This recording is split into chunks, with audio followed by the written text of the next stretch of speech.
বিয়ে দেওয়ার আগে একটু খোঁজ খবর নিয়ে দিবেন মেয়ের বিয়ে। পরের বাড়িতে সুখে রয়েছে দেখেন যেন গিয়ে। মেয়েকে তাড়াতাড়ি বিয়ে দেওয়ার জন্য উঠে লেগে পড়ে কিছু বাপ। তারা তো জানে না তাদের এই সিদ্ধান্ত মেয়ের জীবন অভিশাপ। 18 বছর পরে ঘরে রাখতে চায় না, মেয়েকে মনে করে বোঝা। তাদের ব্যবহারের কারণ রয়েছে, আশেপাশে মানুষ দেয় খোঁচা। অন্যের কথা শুনে মেয়েকে শ্বশুর বাড়িতে করবেন না দান।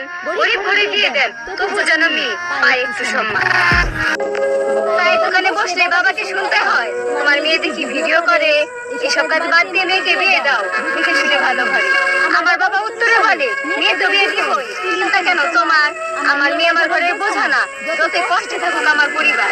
আমার বাবার এই উচ্চস্বরে কথা বলাটাই আমাকে অনুপ্রেরণা যোগায়। তাই তো প্রতিনিয়ত করি চেষ্টা, সফলতা দিয়ে সকলের মুখ বন্ধ করবো, দেখাবো কেমন হয় আমার গল্পের চেষ্টা।